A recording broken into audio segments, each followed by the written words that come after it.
श्री गणेशाय नमः। श्री गुरुचरित्र अध्याय 7 श्री गणेशाय नमः। नामधारक म्हणे सिद्धासी गोकर्णीचा महिमा अम्मासी विस्तार करवा कृपेची पूर्वी कवणा वर जाहला समस्त तीर्थे सोडून श्रीपादा गेले किंकारणी पूर्वी आराधना केली कवणी पुराण कथा सांगा मज सिद्ध म्हणे नामधारकाची गोकर्ण महिमा मज पुससी सांगेने तुझ विस्तारेसी एकचित्ते ऐकावे पूर्य युगांतरे इक्वा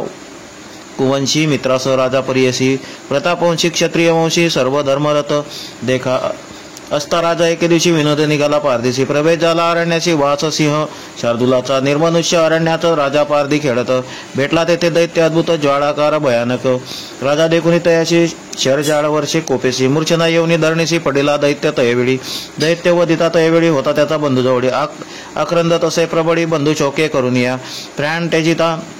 निशाचरू बंधुसी म्हणत असे येरू तू जरी होशील सहोदरू सोड माझा घ्यावा त्वरित ऐसे बोलूनी बंधुसी दैत्य पावला पंचतत्वासी अनेक माया तयापाशी नररूप धरिले तयावेळी द्रूप धरुनी मानवाचे सौम्यवाणी बोलेवाचे सेवकत्व धरिले राजयाचे अति नम्रत्वे बोलोनिया समस्त मृग मारोनी दृष्ट जीव छेदुनी राजा आला परतोनी आपले नगरा परियसा ऐसे क्रमिता एके दिवशी पितृश्राद्ध आले परियसी आमंत्रण सांगे ऋषीशी वशिष्ठादी मुनिवरा ते दिनी नियमे स्वयंपाक करवी राजा सविवेक कपटी होता तो सेवक त्या स्थानी ठेविला राजा म्हणे त्याशी पाकस्थानी तू वससी जे जे मागतील भाणवसी सर्व आणून त्वा द्यावे अंगीकारून तो सेवक नरमाचा आणून देख कपट्या भावे करवी पाक केली शाक तयावेळी ठाय घालितास ऋषेश्वराशी पहिलेच वाढिले नरमासाशी पाहताची कोपला वशिष्ठ ऋषी तिथला शाप तयावेळी वशिष्ठ म्हणे रायास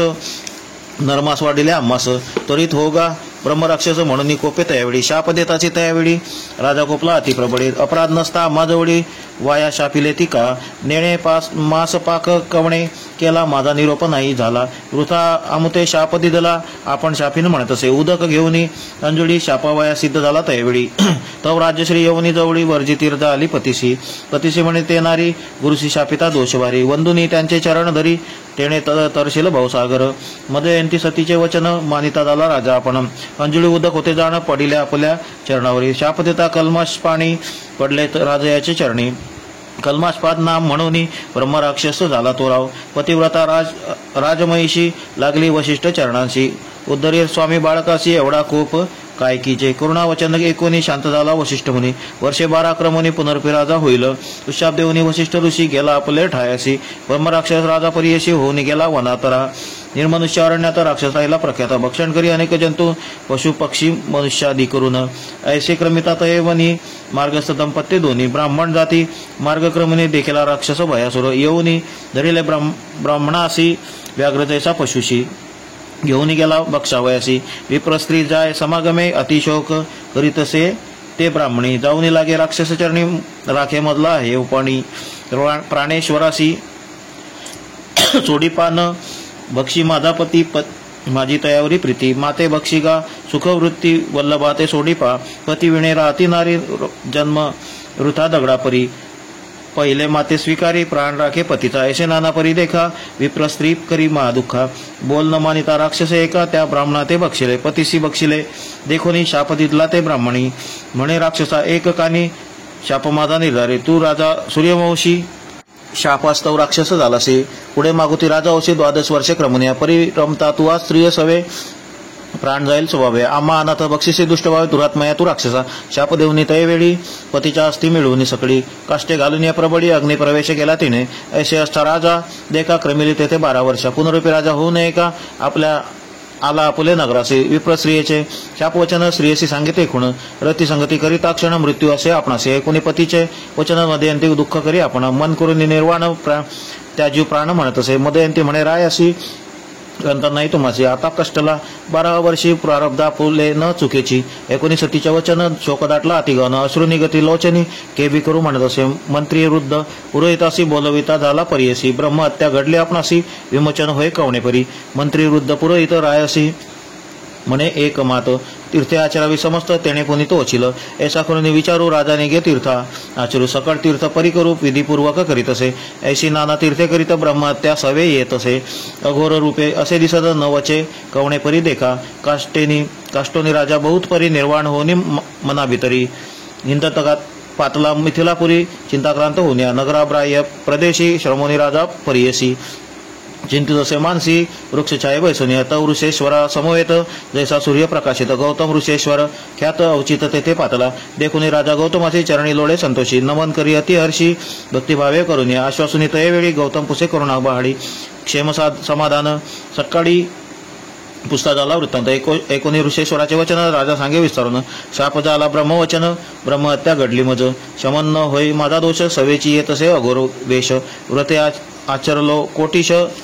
न वचे दोष प्रियसा एकोणी रायाचे वचन कृष्णसागर गौतम आपण भय सांडिगा निर्वाण वचन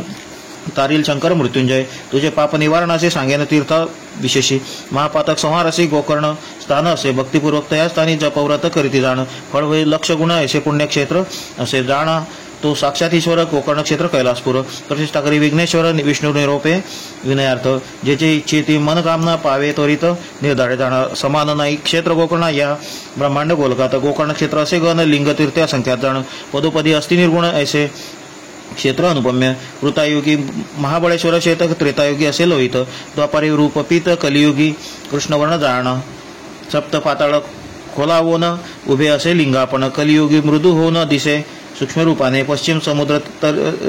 समुद्र तीरेसी गोकर्ण तीर्थ उत्तमेसी ब्रह्म इत्यादी पापनाशी काय आश्चर्य प्रियसा ब्रह्म इत्यादी पंचमहापापे परद्वारादी षट पापे दुश्शील दुराचारी पापे जाती गोकर्ण महाबळेश्वर दर्शने तया स्थानी पुण्य दिवशी जे अर्चिती भक्तिशी ते तोची जाणार रुद्रवंशीत रायसी म्हणे गौतम आदित्य सोम बुधवारी अमावस्यादी परवा भितरी स्नान करून समुद्री दान धर्म करावा शिवपूजा व्रत होम हवन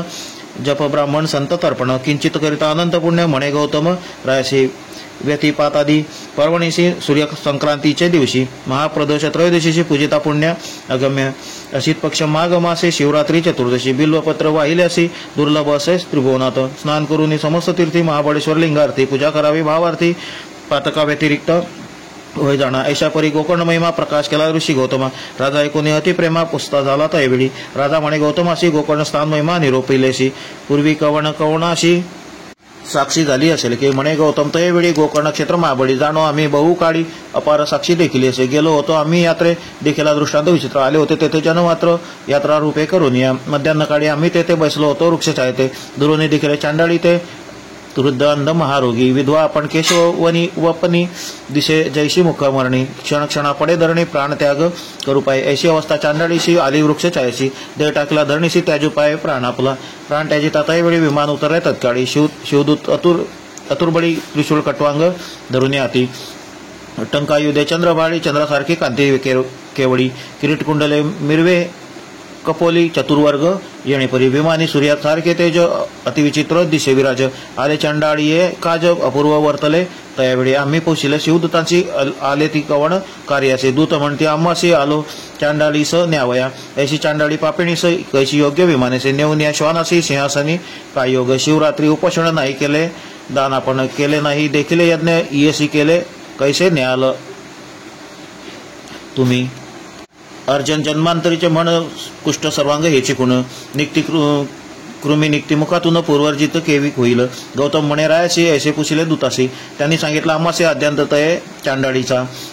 पूर्वीचे जन्मस्थान ब्रह्मकुडीत आली कन्या सौमिनी नाम असे पूर्ण सोमबिंबासारखे मुख अतिसुंदर रूपीसी उपवर झाली पितृगृहेसी न मिळे वर तिये सरसी चिंता करीती माता पिता न मिळे सुंदर वर तियेसी उन्नत आली 10 वर्षी मिळून एक द्विजाशी गृहतेसी दिदली कन्या विवाह झाल्यावरी होती तया पतीच्या घरी क्वचित काळ येणेपरी होती नारी परी असा वर्तात असे पुढे देखा तिचे पतीचं झाले दुःख पंचत्वा पावला तात्काळी का विधी वशे करून या एकूणी तिचे माता पिता कन्या आपल्या घरी आणता पतीचे दुःख करी बहुता खेद करी ते नारी अतिसुंदर पूर्व वयसी मध्ये व्यापिले प्रतिदिवशी चंचल होय मानसी परपुरुषाते देखोनी गुप्त रूपे क्वचित काळी जार कर्म करते झाले प्रकट झाले तात्काळी गोप्य नये पातकासी ऐसे तिचे पातकासी प्रकट झाले सर्वासी वाढीत केले तयांसी माता पिता बंधू वर्गाधिका शंका होती पाहिली तिशी निशंक झाली व्यभिचारासी प्रकट रूपी हरनिशी रमू लागली नगरात तया नगरी एक वाणी होता रूपे होता अली अति लावणी पूर्व वै देखोनी झाली त्याची कुलसली तया शूद्राचे घरी वर्तत होती ते नारी ऐशी पापिणी दुराचारी कुळ वैरीण 42 स्त्रिया नास्ती कामत्वे ब्राह्मण नास्ती हीन सेवे राज्य जाय द्विज क्षोभे यती नासे विषय सेवेने शूद्रा सवेस अहर्निशी रमत होती अतिहर्षी पुत्र झाला तियशी तया शूद्रा घरी असता वर्ततायसे एके दिवशी उन्मत होनी परियसी छेदिले वासरू आहार असी मेष म्हणून पापिणीने छेदोनी वस्य परियसी पाक केला विनेशी शीर ठेवले शंकेशी दुसरे दिवशी भक्षावय आपण भ्रमित मद्यपानी जागृत आली अस्तमानी वासरू पाहत असे भुवनी देनू दोहावया लागी वत्सस्थानी असे मेष भ्रमित झाली अतिक्लेश घरात पाहत असे शिरास व्यक्त दिसे वासराचे अनुतप्त हो नियतया वेळी शिव शिव म्हणे चंद्रमौळे अज्ञाने ऐसे पापे घडली म्हणून चिंती दुरात्मिनी तया वत्स शिराशी निक्षेप केला भूमिसी पती कोपेल म्हणून परियसी अस्ति चर्म निक्षेपिले जाऊनी सांगे शेजारी लोका व्याघ्रे बक्षिले वत्साशी एका रुदन करी समजता पुढे देखा पती पुढे येणे परी ऐशी कितीक दिवसावरी नांदत होती शूद्रा घरी पंचतो पावली ती नारी नेली ती यमपुरासी गातले तिसी नरकात भोग भोगी अति दुःखित पुनरुपी जन्म चांडाळी जातो उपजली ते नारी एका झाली उपजातची आंधळी विद्रुपर्ण जैशी काजळी माता पिता क्वचित काळी प्रतिपाळिती मायानु मोहे असे असता वर्तमानी सर्वांगी झाली कुष्ठवर्णी पंचतो पावले पिता जननी दरिद्री झाली निराश्रय न मिळे तिशी वस्त्रान्न दुःख करी अतिगण असे तिचे पूर्वकर्म झाली वृद्ध अतिकष्टे असे वर्तता माघमासी लोक निघाले यात्रेसी महास्थान गोकर्णाशी कलत पुत्र सहित देखा ऐसे महाजना समवेत चांडाळी गेली याचित सर्व भिक्षुक बहुत त्या समागमे जात असे येणे परी गोकर्णाशी चांडाळी पातळीत सायसी कर ओळंबुनी महाजनांशी भिक्षा मागे करुणावचने येणे परी मार्गात चांडाळी असे याचित ये दिनी शिवरात्री असे व्रत कोणी न घाली भिक्षातीसी पूजेशी जाती सकल जन त्याते मागत असे आक्रोंदोन एक म्हणती हासून उपवासाची अन्न कैचे हाती होती बिल्व मंजिरी ते घातले तिचे करी हुंगोनी पाहे येरी भक्षण वस्तू नव्हे म्हणे कोपणी टाकी ते अवसरी जाऊनी पडली लिंगावरी रात्री असता अंधकारी अलभ्य पूजा घडली तिसी कोणी न घाले ती भिक्षा तिसी उपास घडला ते दिवशी पूजा पावली ते शिवासी बिल्व मंजिरी शिवमस्तकी पुण्य केले इणे याजी उपवास शिवतिथी काजी बिल्वपत्रे ईश्वर पूजी घडले रात्री जागरणी त्या पुण्य करून हिचे पाप गेले शतजन्मीचे ईश्वराशी प्रेम येचे म्हणून काठविले आम्हासी ऐसे म्हणती शिवदूत तियेवरी शिंपित अमृत दिव्य देह केले त्वरित घेऊन गेले शिवलोका ऐसे गोकर्ण असे स्थान गौतम सांगे विस्तारून राजे असे म्हणत असे सगुण त्वरित जाई गोकर्णासे कोणी गौतमाचे वचन राजा मनी संतोषाने पावला त्वरित गोकर्ण पापा वेगळा जाणा ऐसे पुण्य पाप पावन स्थान म्हणून श्रीपाद राहिले आपण सिद्ध म्हणे एक कथन नामधारका एकचित्ते इति श्री गुरुचरित्रामृते परमकथा कल्पतरो श्री नृसिंह सरस्वतुपाख्याने सिद्ध नामधारक संवादे गोकर्ण महिमा वर्णनम नाम सप्तमोऽध्यायः श्री गुरु दत्तात्रेयार्पणमस्तु श्री गुरुदेव दत्त।